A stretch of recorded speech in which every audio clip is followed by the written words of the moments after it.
it's too much hassle right now. I think I'll go ahead and call the meeting to order and ask for a roll call from our clerk. Fitzwater. Here. Graham. Here. Henry. Here. Hussey. Here. Kimna. Here. Mihalovich. Here. Prather. Here. Schreiber. Here. Ward. Wiseman. Present. Had to be different.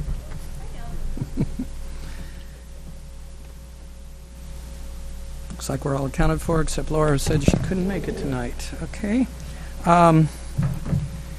First of all, in terms of the budget book and the navigation, this is something I wasn't aware of, but your iPads, when you download it, if you go to the bottom of the screen, there's a book. I can open the book, and it has the bookmarks in it, so you can race to any section on the iPad. Very helpful. Thank you for getting that taken care of.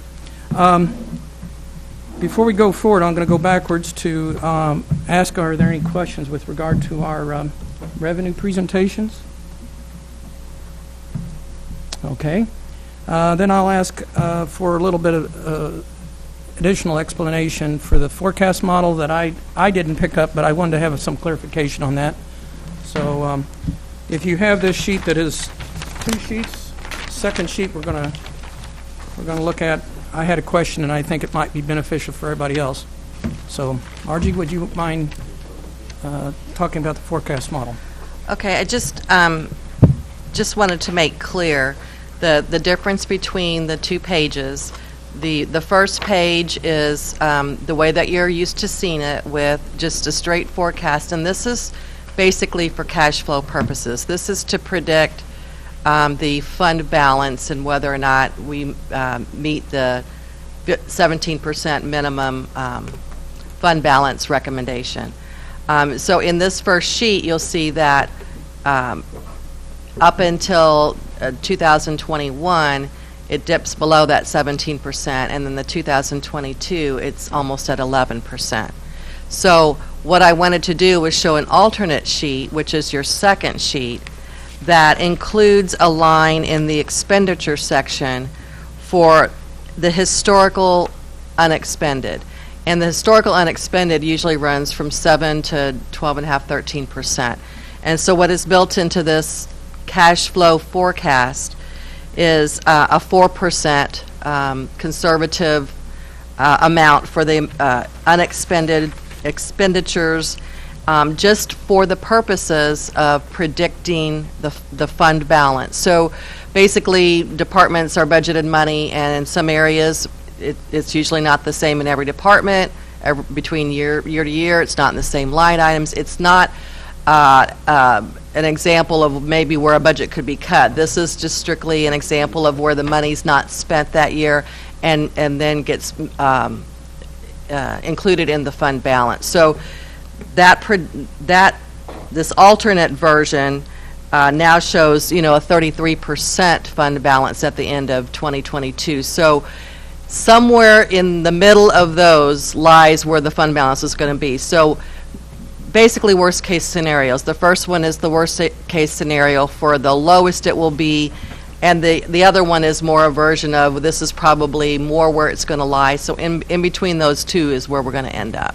And of course, we're talking about the line, 2 lines up from the yellow line, as that 4%. For that yes, and like it's said, around 1.3 million. And that's conservative because you said it ranged even up to 10%. The historical was 7 to 12.5%.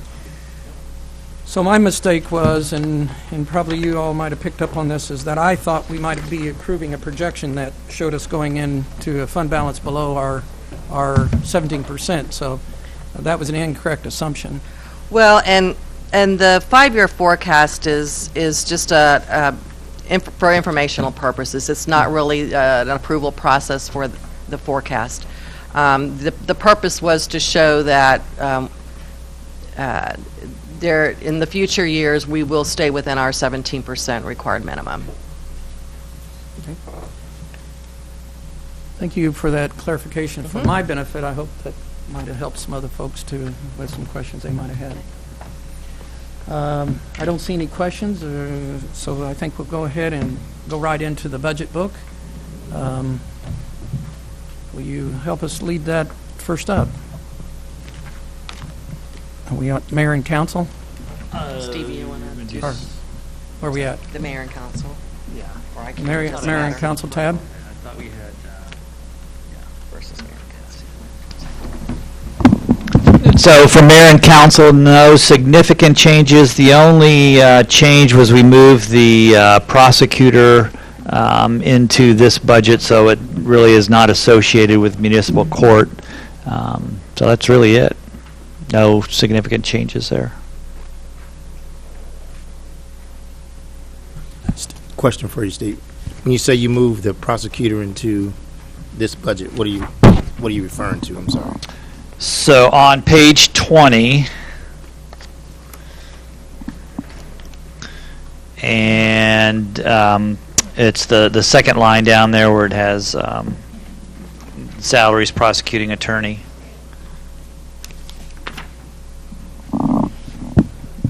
See the number there? The 34,999, top right, second one down. Correct. So that was just moved from municipal court into this budget.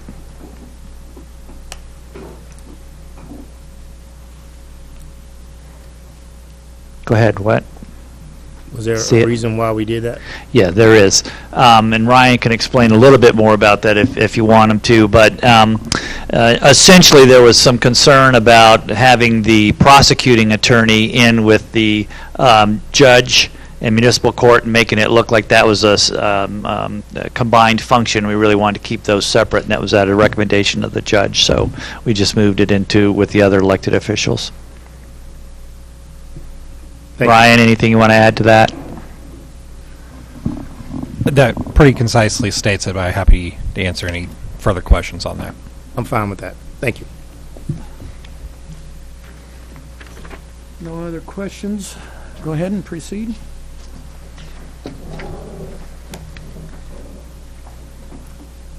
City Clerk? Yeah.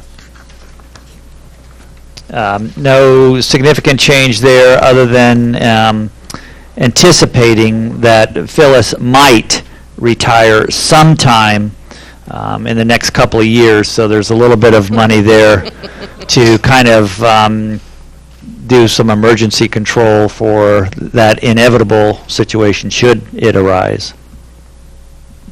So we have two people, somebody that can work with Phyllis and get up to speed on procedures and things like that. Any Should that situation arise, correct? comments from the city clerk? I got a firm I couldn't nose. hear, what was it? Okay, So that's the only significant change there. okay, going once, twice. We're up to the I city- assume if that money's not in the budget, then maybe she can't leave.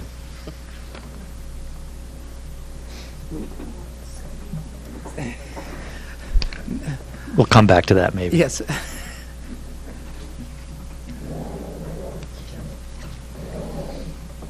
Mr. Henry. Well, considering her performance measures, I would say she's probably the most valuable player in the city. So, I'll second that motion. Good takeaway on that, yes. And I appreciate Councilman Henry bringing that up, that we'd like each director to bring up the performance measures as they present the budget as well. So, good. And for city administrator, no significant changes in budgeting there and the dollars. Most of my performance measures depend on the accomplishments of the other departments, so those accomplishment numbers are dropped in after they've done all of theirs. The other departments have done all of theirs. I appreciate your work on the performance measures, and the only thing that's a little tricky about those is review only one full year and then compared to a half year. It is. At this Compared- point, it's difficult Yeah. to do, and we've really talked a little bit among the leadership team about whether we want to have another cutoff time period, and it's difficult trying to get that information now. But at least there's something now that you can look and certainly make some projections a little bit further ahead, and department directors are certainly able to talk about some updated kinds of projections if you want to have those as part of the discussion. Now, the FY 2015, it wasn't implemented, or it was kind of It was a still partial. evolving at the time. Correct, So this yeah. is our first look at the data in a sense. Okay, Correct. well, I appreciate the efforts. And I guess I would just mention that you know, outcome measures are very broad, and those are usually related to quality of life kinds of things. And I kind of use the shorthand notes of safe, clean, pretty, fun, and easily traveled. So, you know, there can be some others, but it's usually quality of life related outcomes. How do we achieve those outcomes? Then there's some workload and efficiency measures below that kind of relate to achievement of the outcomes, but those are kind of more statistics, more numbers kinds of things that are easy to see. But just because you have a higher number of, I'll use something like tons of sand, even though that's not one of them, but I'll use that as an example. Just because the tons of sand may go up or down doesn't necessarily mean that safety goes up or down. There's other things related to that. So it's just important to make sure that as we're talking about outcomes that we understand that they're very broad at this level, but department directors certainly at their levels have some more specifics. They get more into the operational kinds of things, but these are very broad outcomes. So. And I might add, just while we're on this topic, is that I was caught off guard by somebody saying, well, staff hadn't responded to blah, blah, blah. And on this case, I asked you a question, and you said, well, their performance measure indicates they do that every 24 hours or every 48 hours. And so it would have been an anomaly had it not occurred. But I was able to go back to that person, and I said, well, we measure that, and that's not the normal case if they were, in fact, say it took so much length, and on a normal basis it doesn't. So that's where I've used that before. Okay, good. Okay, why don't you proceed with? City Councilor? Yes, yes. Thank you. Going through the budget, it pretty much tracks with what current year budget is going through, with a few deviations. First of all, in the city councilor's office, there's a reduction in salary. That's due to a allocation of an administrative tech position, which was formerly 1/3 city councilor, 1/3 city clerk, 1/3 municipal court. We transferred those duties and made that a full-time court FTE, so there's a corresponding reduction in salaries that you'll see. There's a $500 increase in dues and publication. That's directly related to a renewal of our electronic legal research contract coming up this year, and there was a rate increase. We researched that, tried to find a more competitive service, but the existing service, even with the rate increase, was the most competitive that we found. $500 decrease in malpractice insurance. That's just from really sharpening our pencils and figuring out what's necessary in that category. And then probably the most significant change is a increase of $4,350 in professional services. And looking at the current year's budget, I believe that funding for professional services, which would directly relate to outside counsel, was underfunded for this year. You can tell that particularly with the Busher appeal. The amount of money that was allocated to outside counsel was vastly outstripped what was budgeted, and so when you fund at something at like $5,000 for the year, you are making an assumption that there's not going to be any significant legal issues that come up that year. So by increasing this budget item, what you're doing is providing yourself something of a budgetary cushion to address unknown issues that come up in a more responsive manner. So that's really what the request is related to. So that way, when those issues come up, we're not scrambling and trying to pull out of other funds to figure out how to pay outside counsel. So just a little bit more buffer to address those issues that will more than likely come up in any given year, but at this point are unknown. That is it for Office of the City Councilor. Any questions on that budget? Any questions on the performance measures? I guess I was a bit surprised to know that we had 463, well, last year, and we're up to 358 sunshine requests. It's more than one a day. Yeah, it's that sounds about right. It's a daily function of our office, the sunshine requests. At one time, I'd ask, we were informed of a sunshine request, and I go, well, could you let us know when we're getting sunshine requests? And I don't know who said it at the time. It goes, you don't want all of that information, most likely.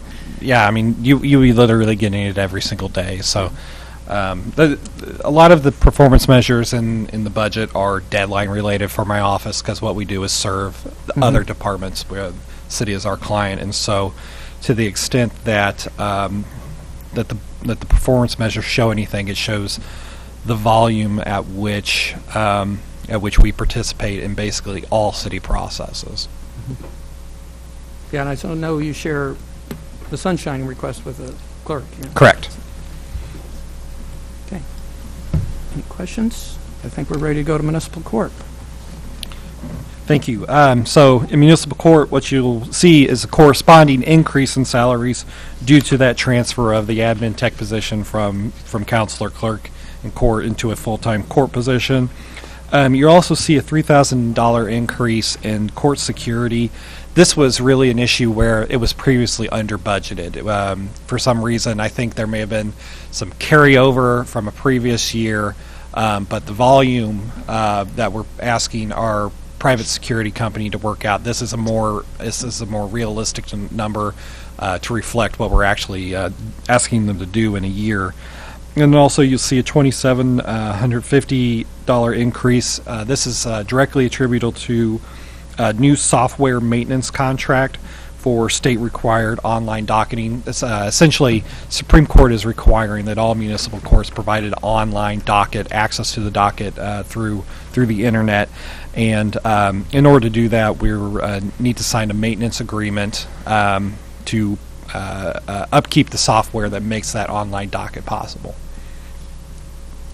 The pink sheet issue that's attached with the municipal court is the addition of a 2 half days. It will be 2 Friday mornings a month. So not every single Friday morning, but probably every other Friday morning is the way to think about. That is based on the recommendation of the municipal judge. And essentially what we're looking to do there is to decrease the volume that happens on the regular Wednesday court date. What he's anticipating using that for are failures to appear, and then also situations where someone is unable to appear on the regular Wednesday docket, making it more flexible for the defendants that have to come into municipal court. Essentially what we're doing, and how this, I believe it ties directly to the performance measures for the municipal court. The goals, what are we trying to do? We're trying to get the cases disposed of more quickly by encouraging defendants to actually show up for court dates. This will lead to a reduction of warrants and failures to appear and improve efficiency. There will be a direct impact by decreasing the amount of paperwork and staff time on a per case basis. There's also the added bonus of improving operational impacts on other departments by reducing the total volume of people in City Hall on court days. So other departments get slowed down on Wednesday because we have so many people in municipal court on Wednesdays. By adding a day that the court can utilize, we'll hope to reduce that volume and improve operational aspects for other departments. And so your efficiency numbers and the performance measures, I believe, will be positively impacted by this change, by getting more cases resolved more quickly and for an increase in the total percent of fines collected.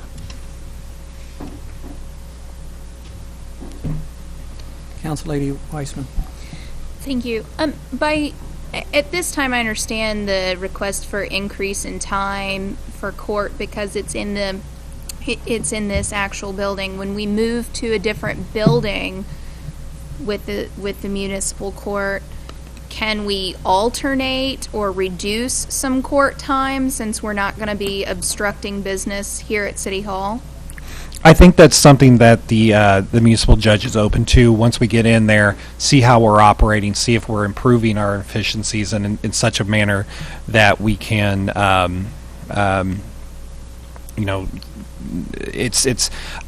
really want to say that the improving the operational aspects for the other city departments is an added bonus.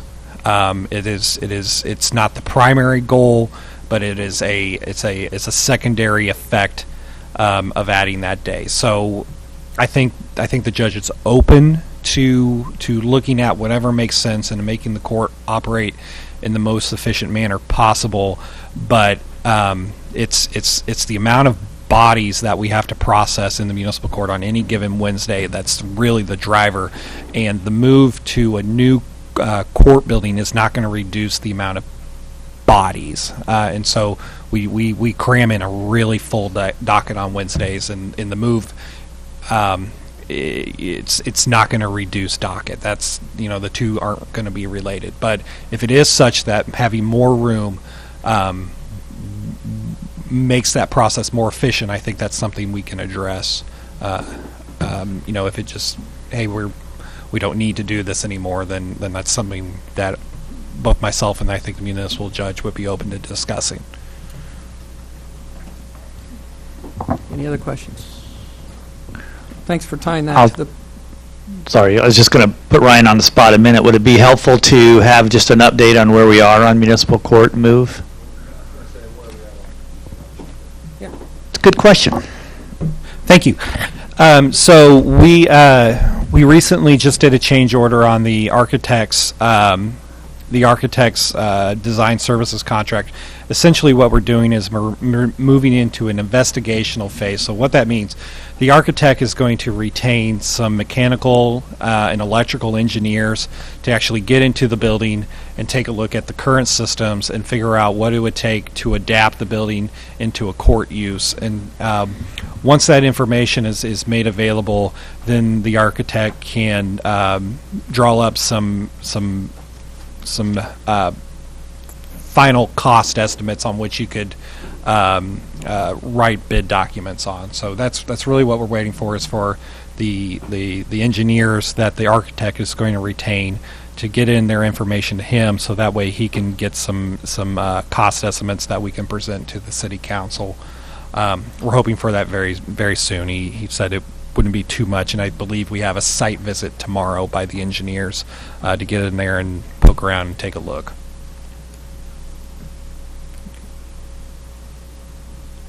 Any Councilman Graham? So with the 2 additional half days, does that require, or will that call for a salary increase for the judge and prosecutor? We are not including any type of salary increase for this. That is something that those 2 positions are unique in that they're paid per month. They're not paid hourly, and they're not paid an annual salary. So it's on a per month basis, and we are not anticipating a increase in those per month salaries based on these 2 additional half days. So I'm just trying to make sure this isn't a setup for ask for additional pay. It's certainly not a setup by me. Okay. No, I'm not saying you. What I'm saying is we're asking for this. Once it's approved, then we come back and we ask for additional pay because we've got it is my understanding that this is to make the job work more efficiently and not have everything come crashing down on one day. So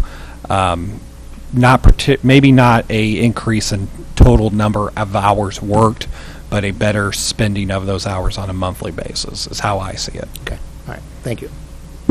Councillady Weissman? To follow up on Councilman Graham's question about this being a setup, you had asked, and I'm not suggesting that, but you had indicated earlier that there are some, I guess, inefficiencies. Is there anything that within the court that things are moving slowly? Is there anything that needs to be done or that we can to speed up some of those things? To eliminate and not require these extra 2 half days? There's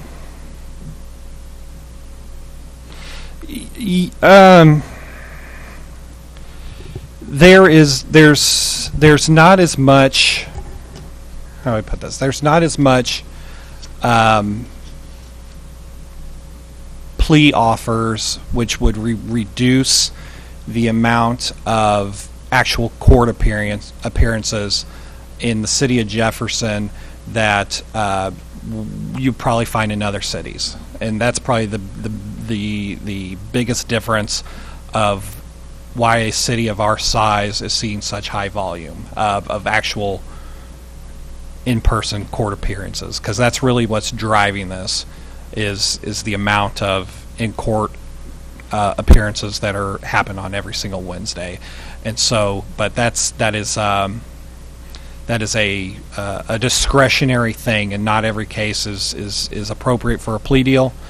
And so, I'm not sure if there's anything that this body could do within the current system that we use that would increase the amount of plea deals, which would then decrease the amount of in-court appearances. Councilman Kimna, were you up next? How long have you been on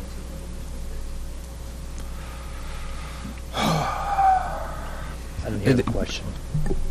Sorry, how long have you been? Microphone was off. I'm not 100% sure about that. It's been a while. It's been as long as I've been here, but I believe that we reduced or went away from night court probably at least 4 or 5 years ago. That is only anecdotally on my behalf. So if anyone else wants to chime in there.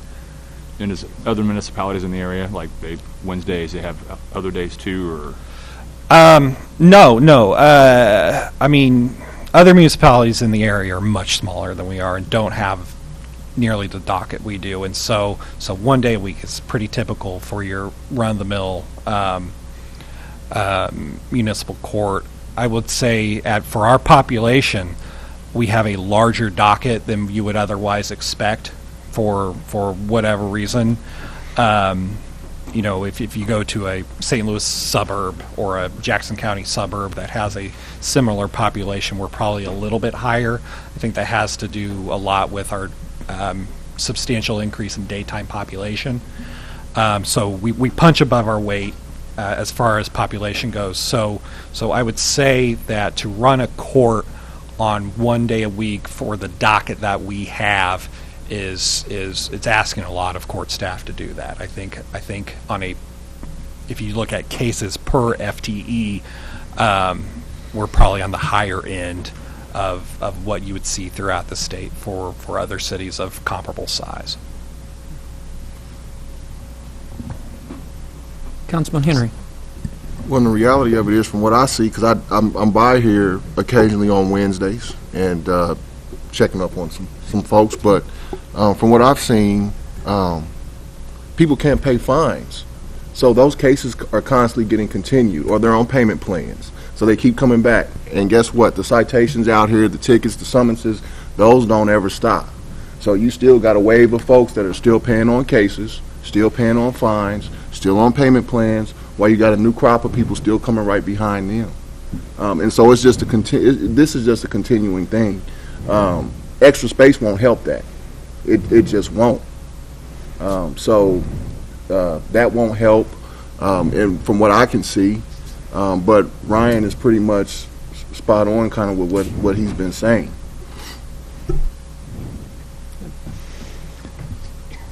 I mean, just following up on really both of those points, what Ryan and Councilmember Henry mentioned in response to Councilwoman Weissman's question is that I'm sure the staff would say that additional clerical support would be helpful.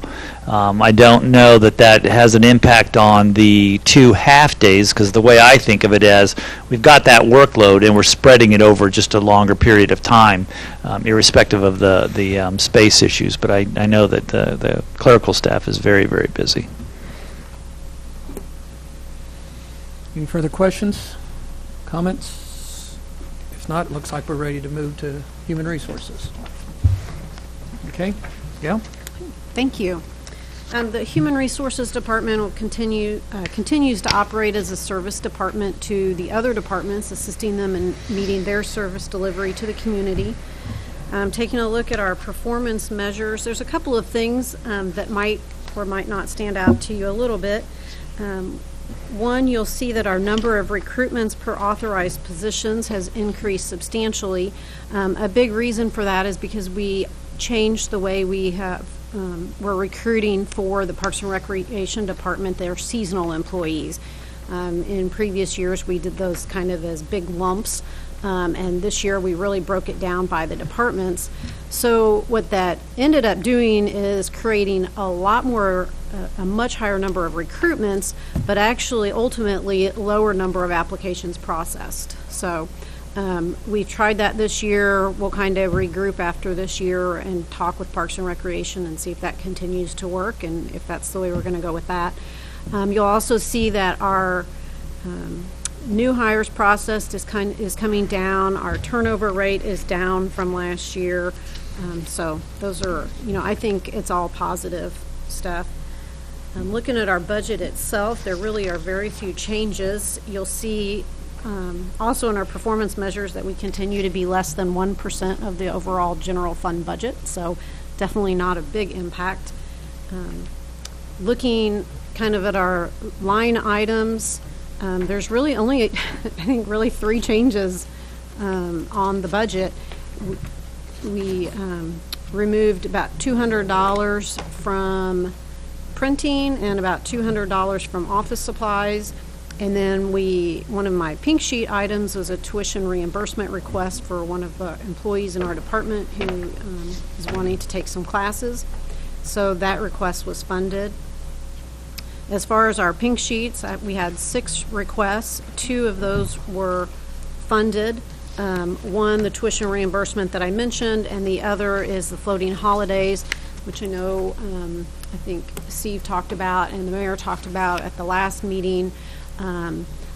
That it doesn't actually have a budget impact. It will have an impact to the department. It may have some impact to the departments as they go through the year, but the actual approving of those is not going to change the way the finance department, city administrator, the mayor will actually budget the budget. So hopefully that makes sense.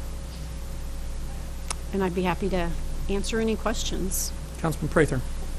It looks like on the salaries that they went up, about 16,000, but on the part-time it went down about 26,000 or so. Can you comment on that? Yeah, that is the part-time is the internship. Last year it was funded, and this year it was not funded. So that's the difference. That's the difference in the full-time salaries or the part-time salaries? We also, somebody else didn't we also move Becky from the wellness? Yeah, we did. I think in 16 we moved Becky's position. The way it was funded, it was partially funded in the HR department and partially funded out of the health insurance fund. And so her position, I think last year, was moved entirely into the human resources budget. So that will stay. All right, thank you. I'd like you to go ahead and comment with regard to the internship program and its success. Yeah, I'd be happy to. We had 8 interns this summer. We received, I think we had about I don't remember, 30, 40 applications for the positions. Like I said, we ended up with 8 of them. They worked in police, information technology, wastewater. We had one that shared between planning and protective services and human resources / administration, one in engineering, and 3 in parks and recreation.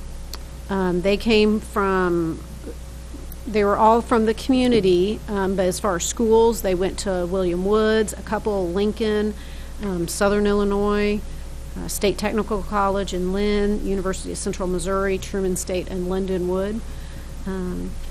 They started on May 30th. They worked through last week. They participated in many meetings within their assigned departments. They also came to the leadership staff meeting. I think you guys all got to meet them at one of the city council meetings. They also participated in the Chamber of Commerce Jeff City 101, their internship program. They worked in their assigned departments, and then on Fridays they rotated around the other departments so that during the summer they were able to really get a good idea of exactly how the entire municipal government operates.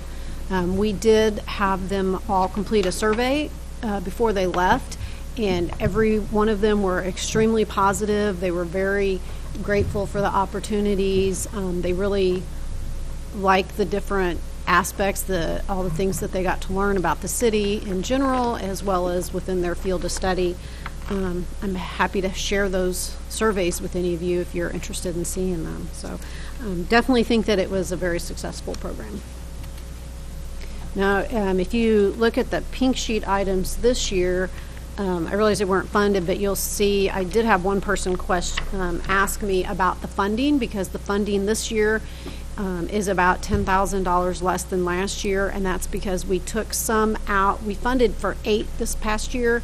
We're requesting funding for 5 for this next year, with the idea that we would only fund the general fund positions, and that the other departments, for example, wastewater, parks and recreation, could fund it through their seasonal. So if they were to end up with interns, they could fund it through their seasonal.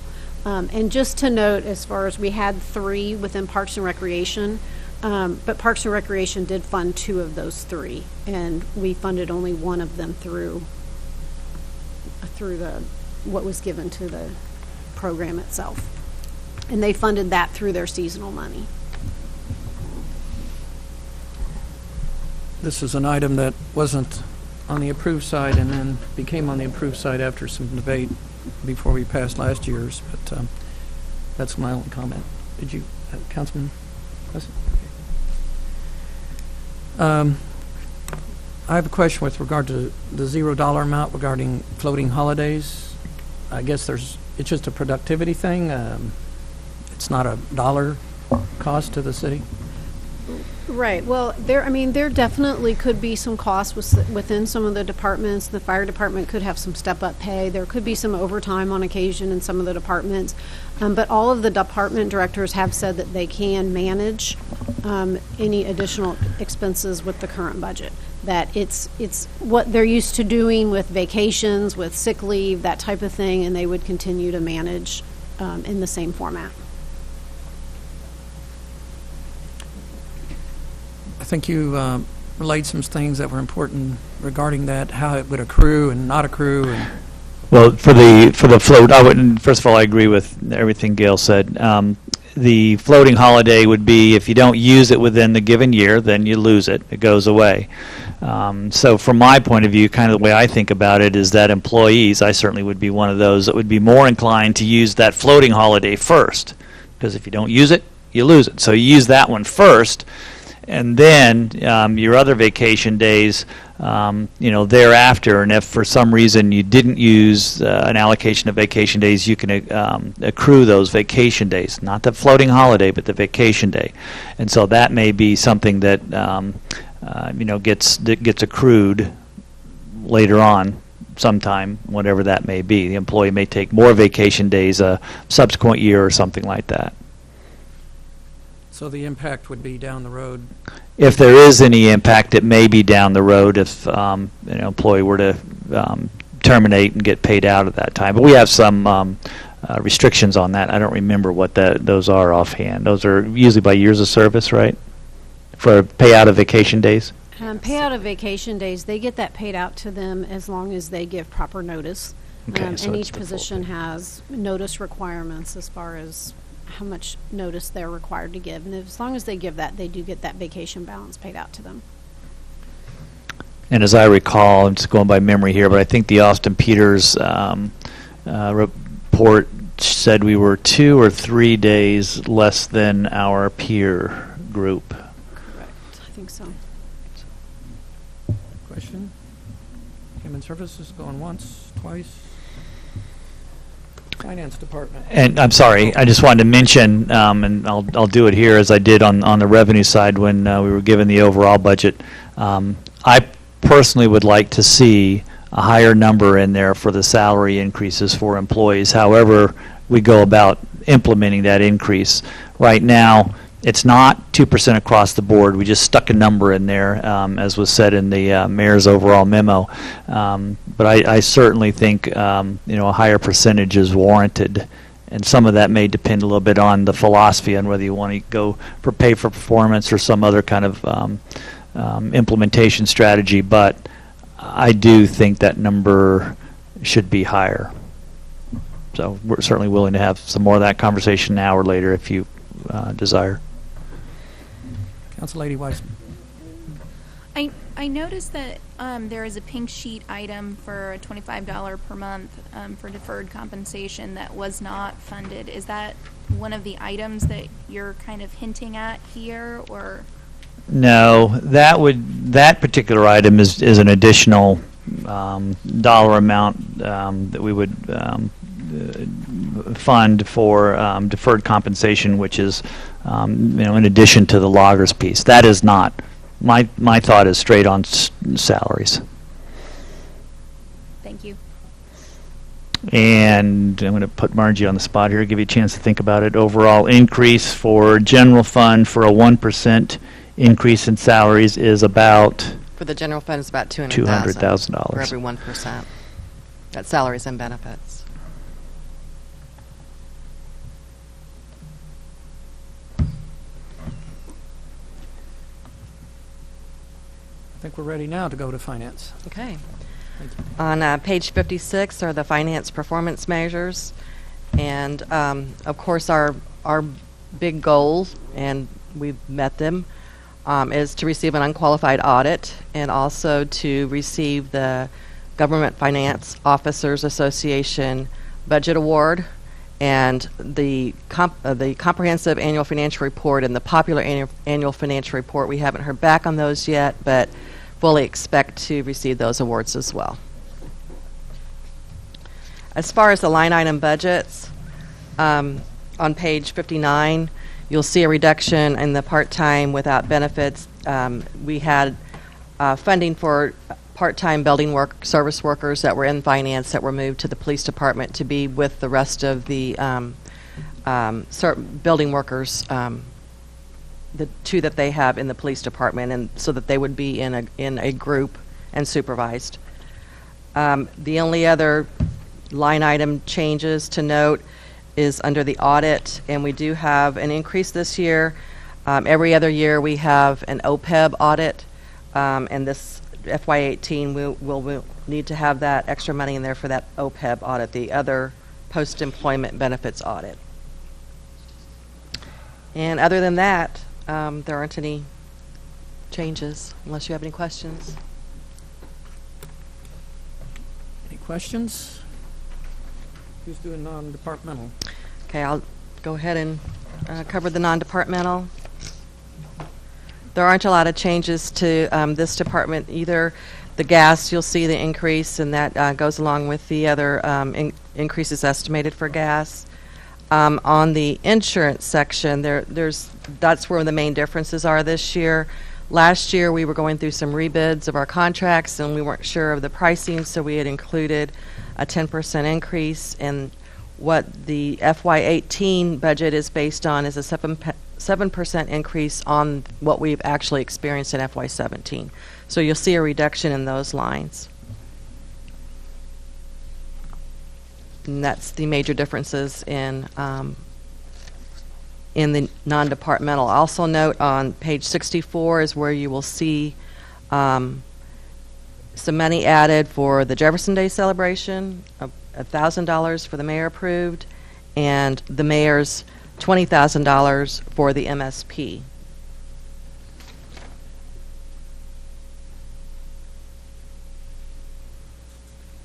There any questions? I would just note that there's also a Jefferson Day event. There's some funding there. Did you say that? Yeah. Mention that one? Okay. And then, do we have the workers' comp? Was that issue in here, or is that somewhere else? Where we had the fund that we needed to replenish. Councilman Graham. Steve, maybe you can answer this, or maybe the mayor, but what is Jefferson Day? I know it's something new that we're doing, but is it filled with a bunch of activity? I mean, what is it going to consist of? Don't know. I think it's just a dollar amount. Remember when Thomas Jefferson came to the council meeting and spoke? Were you here for that? Mm-hmm. So there was some discussion about putting in some money for an event. I don't know what that is. We don't have a group that's requesting that or that's overseeing that, so it just kind of took a guess at a dollar amount and put $1,000 in for the general fund, and parks maybe pick up some of that. But it's not anything specific. It's something new, right? It is new. Councilman Henry. And just to piggyback off of that, Councilman Graham, Thomas Jefferson really was here. That was him speaking. I actually got a letter from him. I see the baffled look on your face. It was really Thomas Jefferson.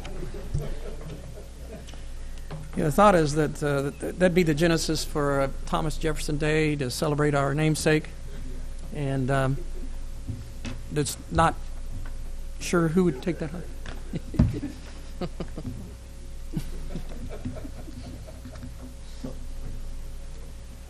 Oh, You're not here?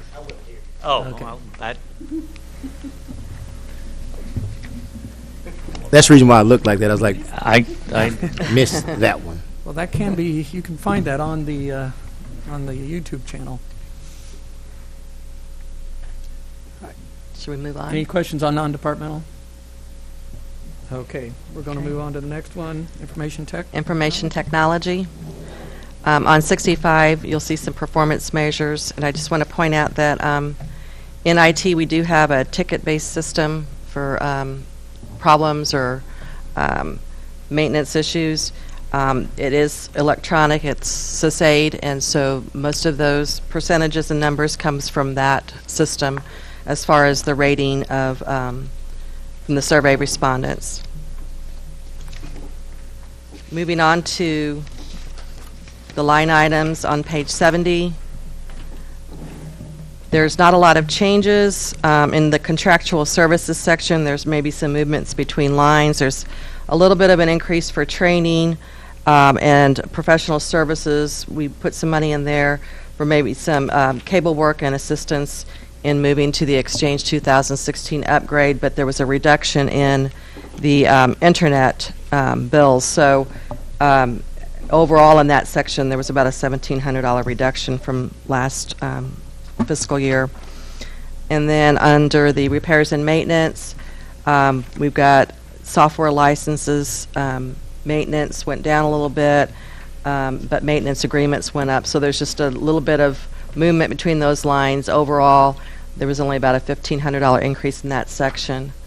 And then there was one pink sheet that was requested or that was funded in the IT department, and that is the purchase of a mail machine for citywide use. The total cost of the machine is $1,500, but we have allocated it against all the funds, so the general fund share is $8,700, and that request is being asked for in the IT budget.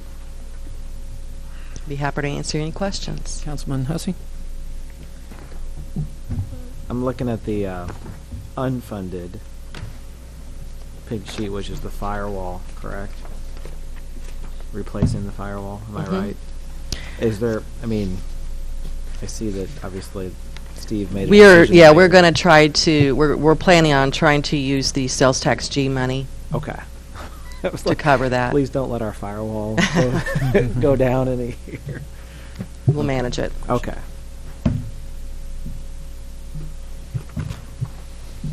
Questions? Concerns?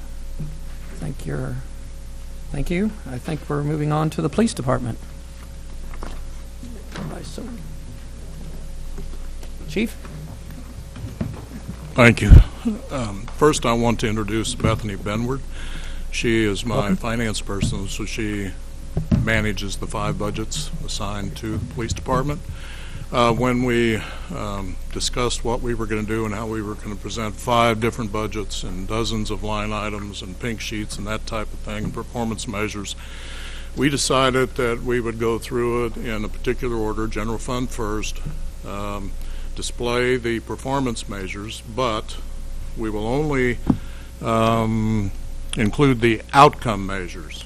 If one looks at the other 2 categories of effectiveness indicators and workload service level indicators, those are all numbers, and in fact the performance measure, outcome measure subsection, there's a lot of numbers also. So but we'll put them up on the screen here real quickly just for your edification. If you have any questions, we can discuss those.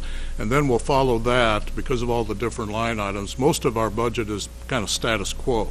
So we've included the pink sheets, not to advocate or discuss the things that were denied, but just as an informational item, what we submitted and whether or not it was included in that particular budget. So if we could begin.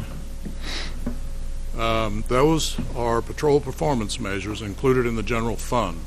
As I said, that is strictly the outcome measures, and I would say that, and as Steve indicated earlier, it's difficult halfway through the year to get a real finger on what is going on, but I would say that crime is down this year.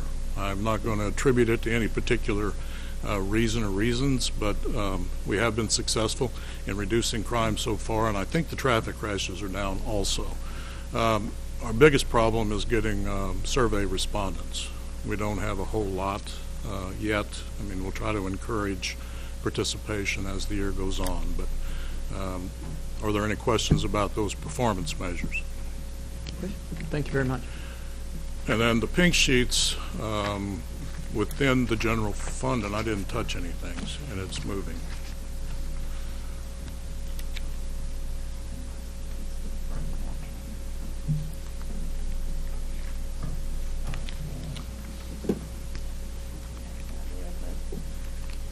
Can you make it go back one?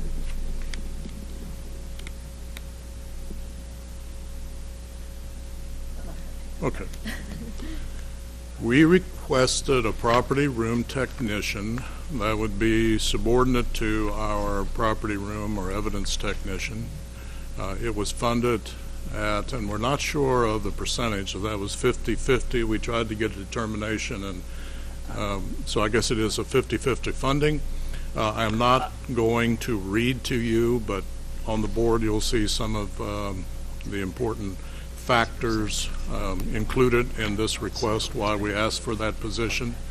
It is important to note, I think, that there are now over 38,000 distinct separate items in that property room, and that's a lot. I mean, we fall further behind every week. We just simply cannot destroy at the rate more property comes in, either as evidence or found property.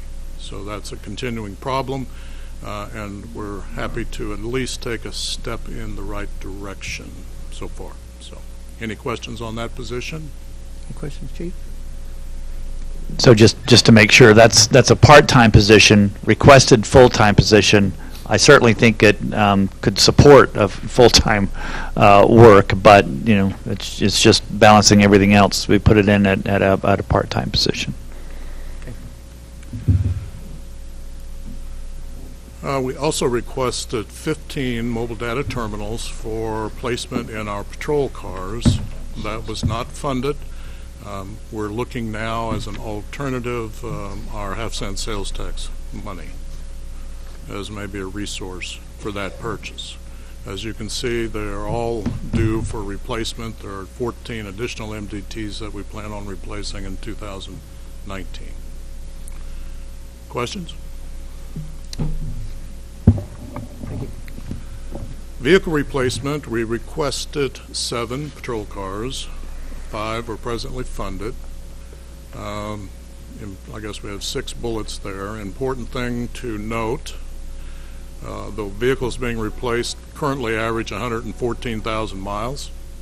And then anticipating the continuing need, I wanted to note that next year, if we project mileage at the same rate those 11 vehicles in the bottom bullet have accumulated miles, we will have 11 cars that will have approximately 111,000 miles. I also would like you, in a sense of relativity, the Highway Patrol replaces their patrol cars at 50 to 55,000 miles. So we're presently doubling that mileage. And in discussing how mileage relates to maintenance and maintenance cost, Sean at Central Maintenance says unquestionably the more miles you have on the vehicle, the increased maintenance cost that we suffer. So, and then officer safety, of course, is directly related to how well those cars function, because they're used quite often in emergency situations. Any questions? I would just add again, vehicles certainly a priority, and I know we have some other vehicles in here like animal control and some others, but it's certainly a high priority. It's just a matter of trying to balance out where we were, budget-wise. But that's not to say that those aren't high priorities along with some of the other vehicles. Maybe sales tax is an option, or at the time we were having this discussion, at least at my level, there was some discussion at the Finance Committee, I think, about having some discussion about projects and projected use of fund balance. And so some of the conversation, that might be an option as well, but it certainly didn't have anything to do with the priority of these vehicles as well as some of the other equipment that wasn't funded. Yeah, this will probably be the closest I come to advocating for something that was denied. I just want you to know that the numbers are going to continue to increase each subsequent year as these miles accumulate, maintenance costs go up. We're just going to come back for bigger and bigger numbers of cars. And just a point I want to make. Okay, so the second budget is animal control. And the performance measures, which you can see, again, I won't read those to you. I will say that so far this year, we have an increase in both adoptions and redemptions. I don't know discern the difference, but last year, 2016, we had an adoption-redemption combination of an 84% success rate. So far this year, through the first 6 months, we are over 90%. I believe it's 91 or 92% adoption redemption. So extraordinarily happy with those figures, and that speaks to the efforts of the staff at the animal shelter. So I'd entertain any questions. See none, proceed. Oh, Councilman Henry. Chief, what do the staffing levels look like for animal control right now? We are authorized 8 full-time positions, and I think due to health reasons, we have lost 1 person in the 6 years the police department has had that program.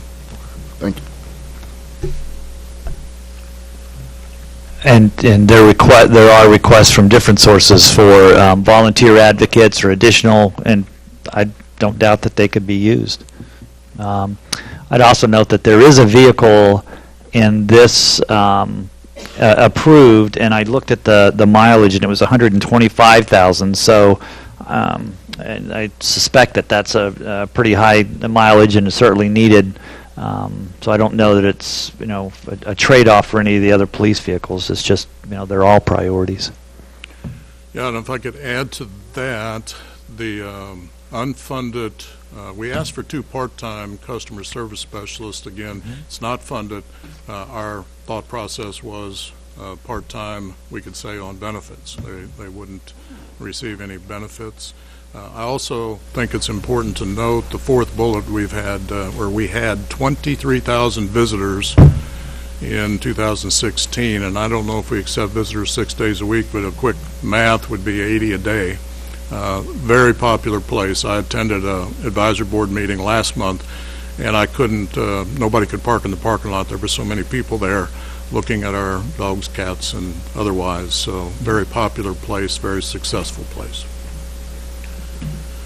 And this is the vehicle that was tentatively approved.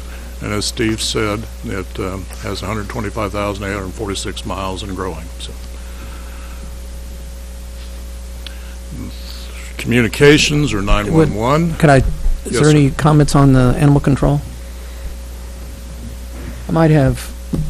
One is that your priority was part-time customer service, and we funded, and we have letters of support, and some of us got some stuff on the mail, and we ended up getting a vehicle was what we ended up getting funded out of those priorities. And both I see are needs, but any comment on that? Well, I want to be good to my promise of not advocating for things that were denied. That was not a decision I made, and I have to respect that. I mean, both are needs, so we would happily accept either one. Okay. I guess and as I've said, for everything that's not funded, it's certainly our priorities. I thought of putting the vehicle in because it's a one-time cost as opposed to an ongoing cost for personnel, particularly given that I think the personnel portion should be higher. But all of those, the customer service representative certainly would be a welcomed addition to the animal control. Looks like we're, okay, if without any further comments, I guess we'll go to the next section. Thank you. The next fund is 911 or communications. Our outcome measures, this is one that really is just surveys, basically, except for the final one. And our biggest difficulty is participation. Captain Wilde and I discussed that before he left on military leave, and we were simply going to encourage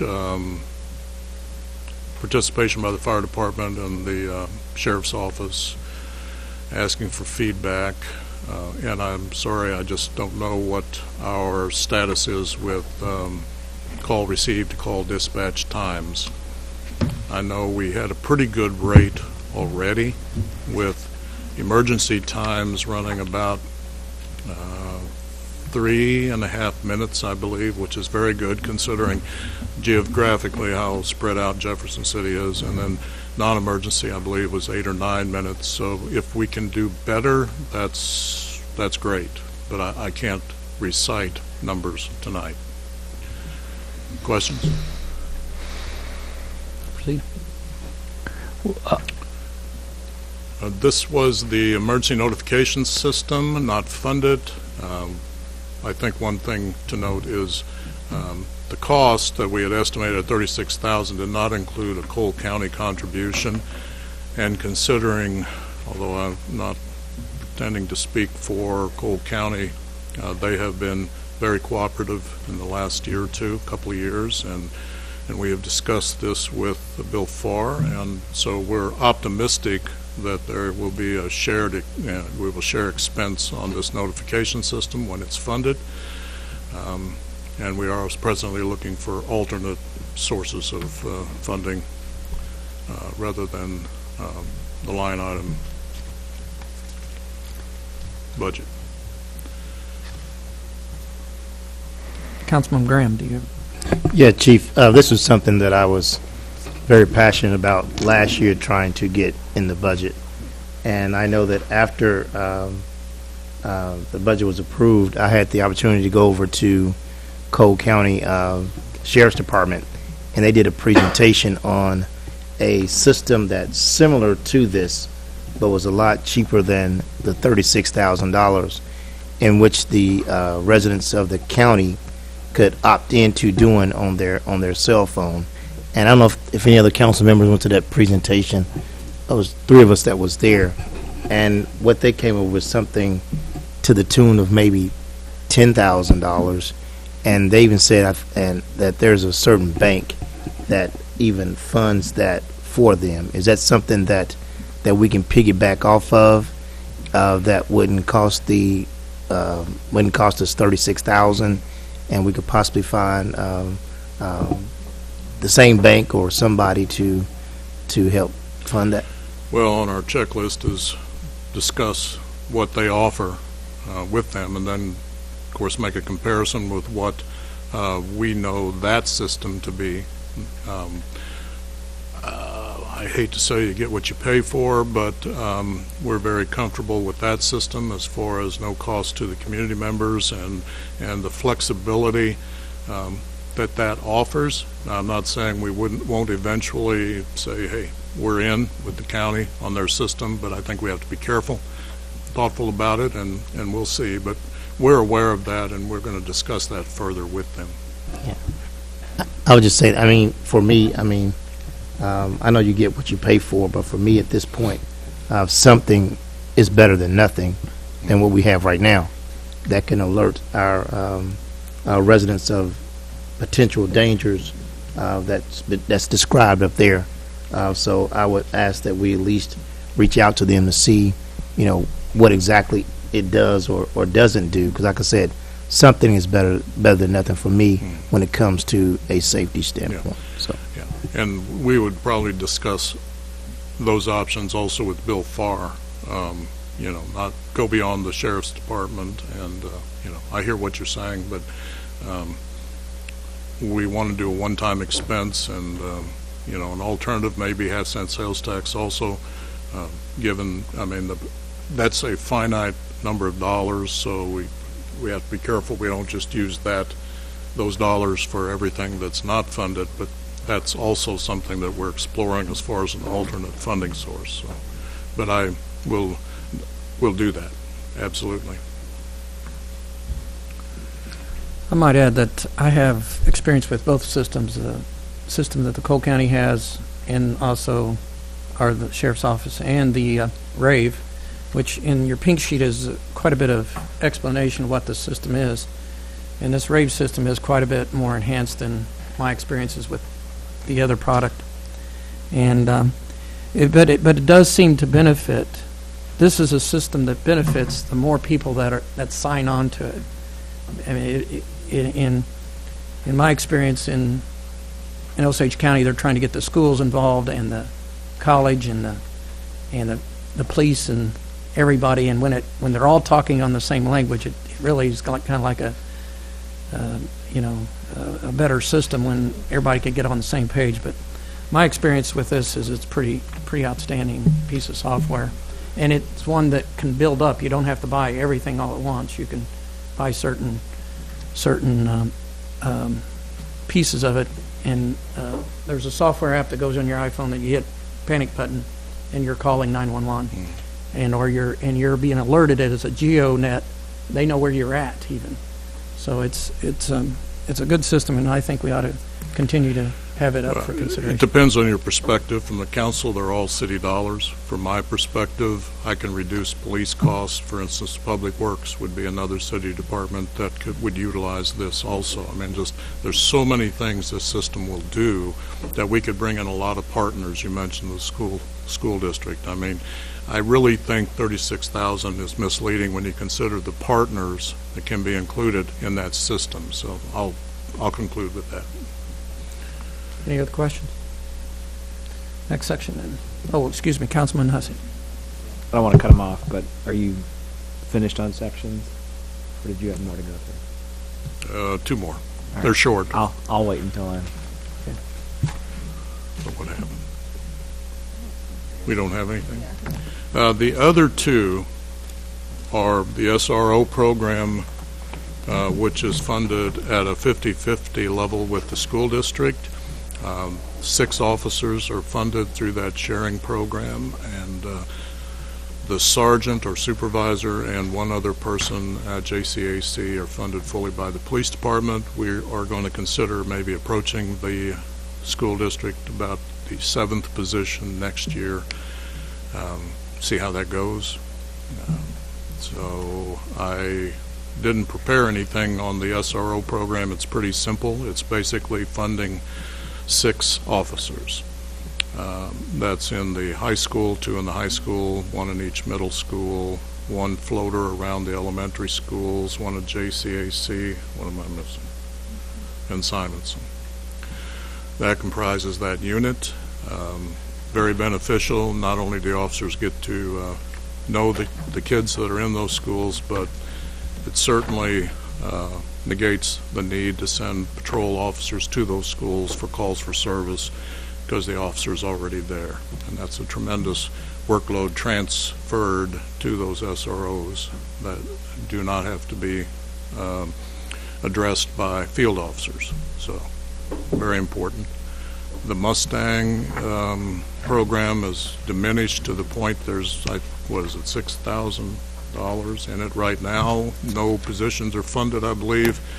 I know that for 20 years, rumors of the demise of Mustang has circulated. I think we're about to see that happen. But we wanted to participate as a team player to the extent that we can. We simply believe we should assume the cost of personnel assigned to Mustang, because we're not hopeful that funding will continue. In fact, this year it's already diminished or gone. The funding, yes. Gone. Yeah. The state is not elected to fund positions for the Mustang Drug Task Force, so very little in that budget. Very little. And I'll entertain any other questions. Any questions for the chief? Councilman Hussey. My question goes back to vehicles. First question is, how many are in the fleet in terms of the general Ford Explorer vehicle? I believe 27. So 27. And then it looks like, based on an average turnover, I mean, you cited the highway patrol, but that 120,000 miles, and if my numbers are correct, I'm looking at some of the vehicles we're replacing, they're averaging 40 to 45,000, or no, less than that? The ones Per we're year, replacing per are, year. yeah, 35, 40.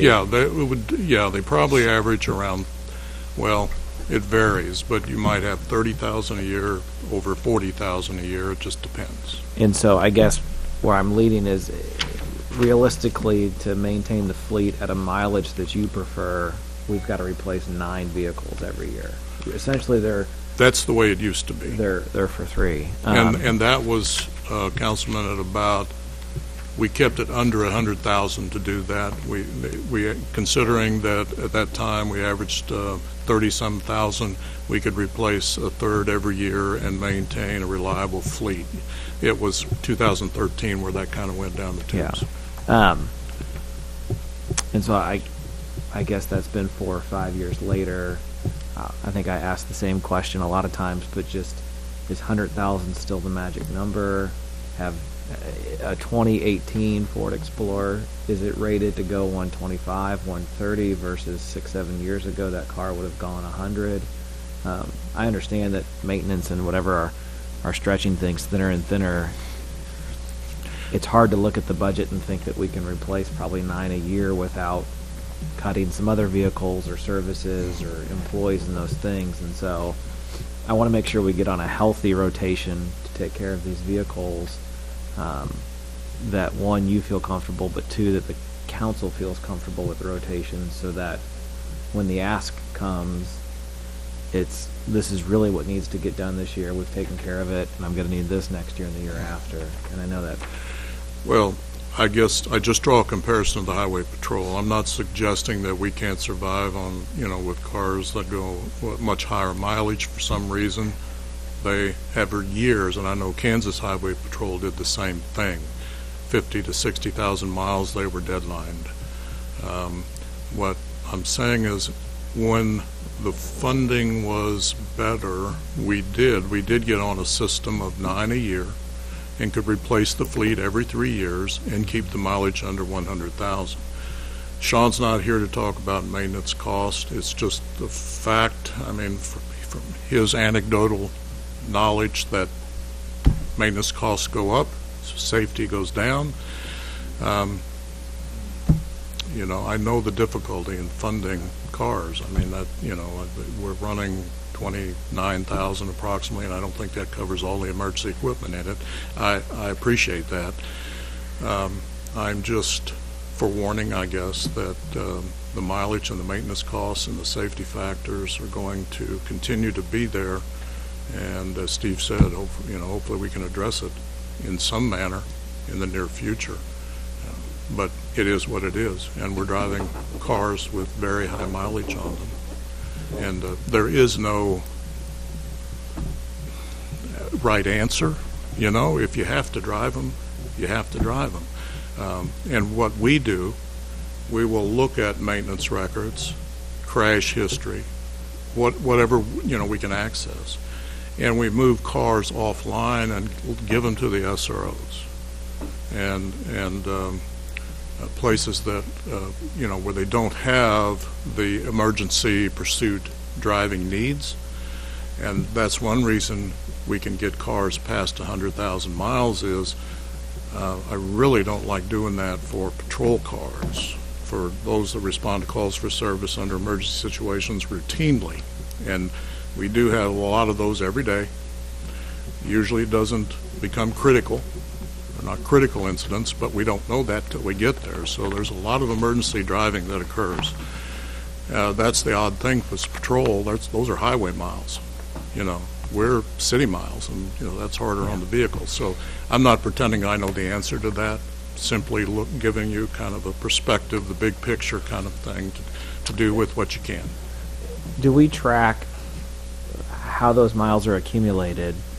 And I'm just stabbing in the dark here, but are there other police departments out there, other cities that have become creative about trying to limit miles on vehicles or routes that are taken?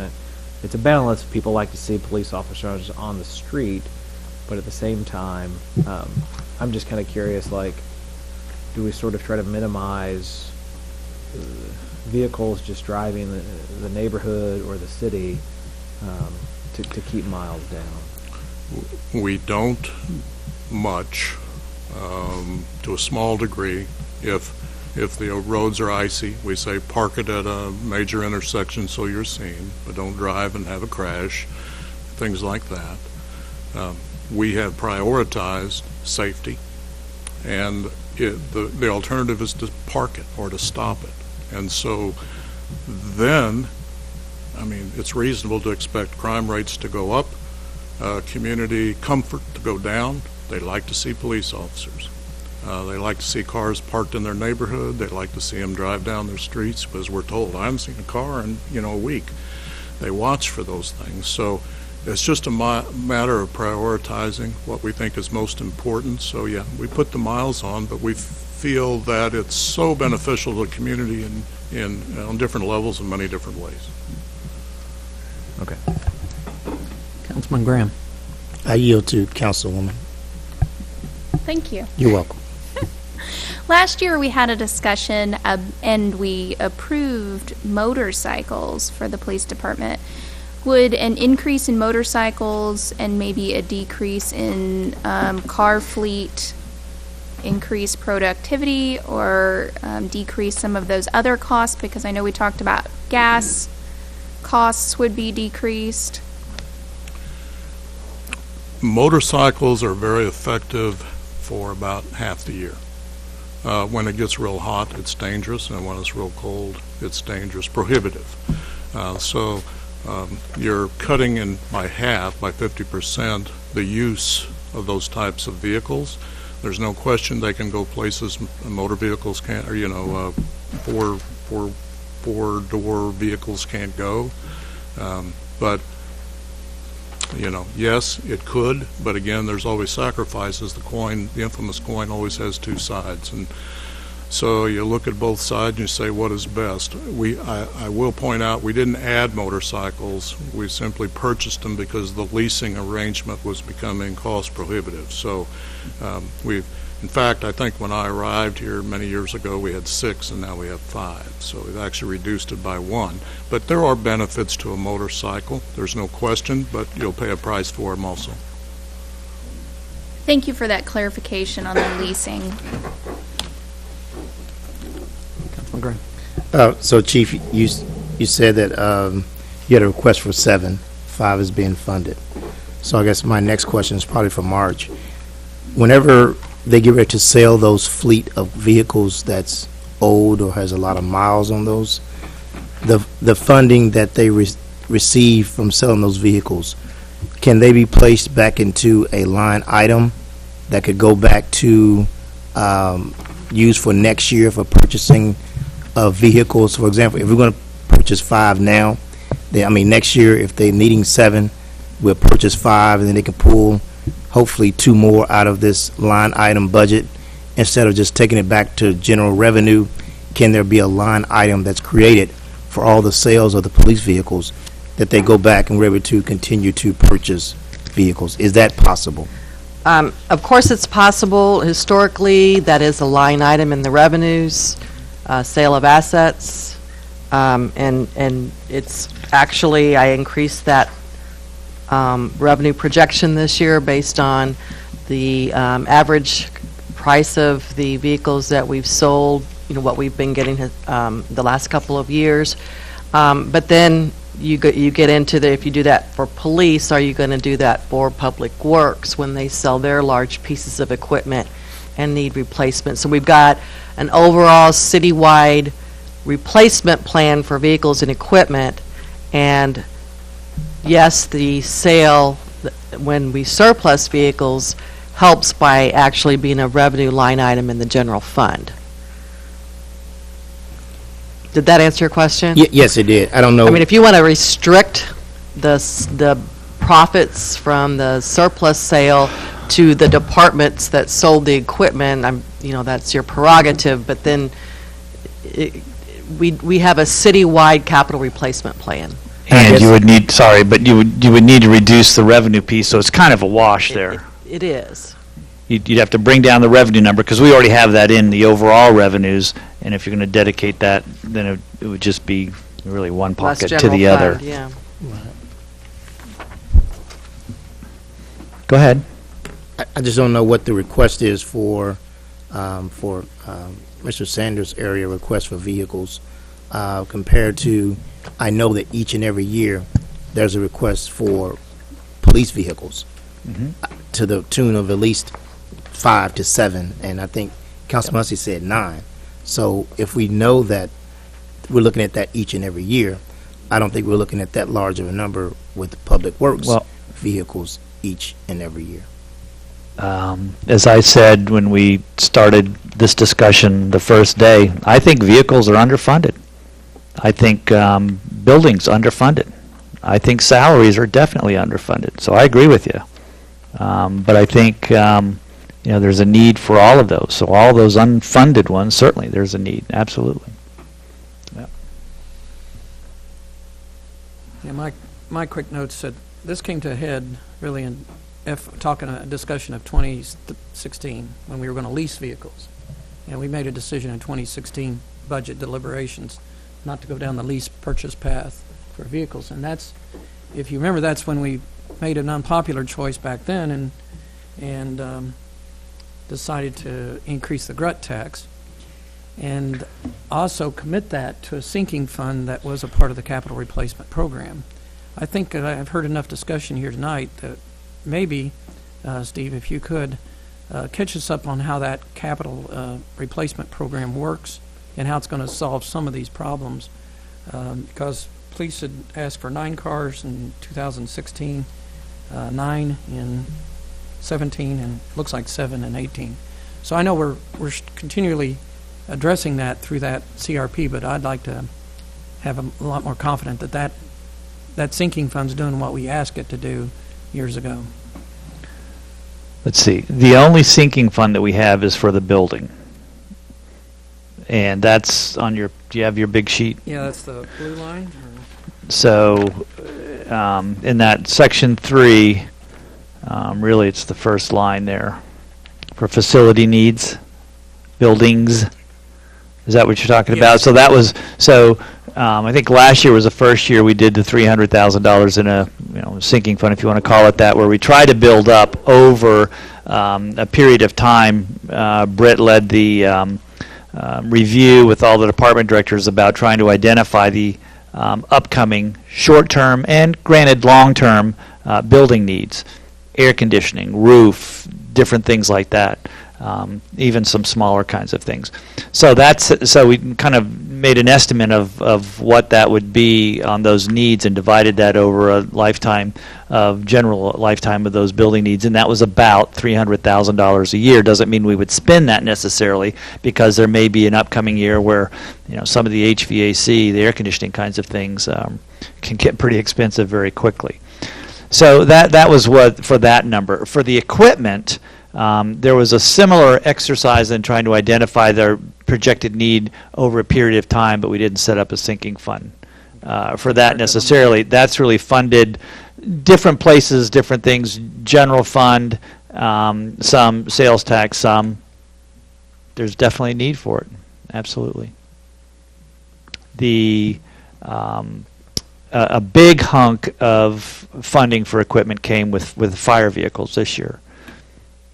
I don't know if Margie has anything you want to add to that, or anybody else. Britt was kind of the architect on a lot of that. I don't think I have anything I can add. There's a lot of work. I mean, it wasn't. There was a basis for both of those, for both the building and the vehicle. They spent a lot of time, staff did, on going through and trying to identify what the needs would be. So yeah, if you could figure out a way to do it, that'd be great. Okay. Yes, Councilman Fitzwater. I just had a question. I was tagging on Councilman Hussey's question earlier. He talked a little bit about the highway patrol. They've obviously taken a different vehicle that they use versus what we use. Is there a significant difference in unit cost between the types of vehicles, or are they volume making their difference? Well, I mean, it's just a guess. I mean, they have a lot of Dodge products, and I don't know the difference in expense without asking. I mean, the central location for statewide for vehicles is at Troop F, and if you go back there and look at the number of new cars that they make a very large purchase every year, so I can only assume that they get some type of cost break because of it. Now, what the Dodges cost compared to Ford, for instance, I don't know. I'm sorry. There's some merit to having consistency in fleet, by manufacturer, whether it's one size of vehicle or another. But consistency, there's some merit to that. Any further questions from police? Okay, and we can always come back and address some of those issues later as upon your will. Thank you, Chief. I believe our meetings are announced to begin at 5:30 and end at 7. So, in fairness to the fire department, they can do it in 5 minutes. I think 6. It's the desire of the council, seated council here, but I feel like we need to give the chief his due time. So I think I would ask for an adjournment. Otherwise, any further discussion? So moved, Mr. Chair. I have a second on that. All those in favor say aye. Aye. Opposed? Adjourned.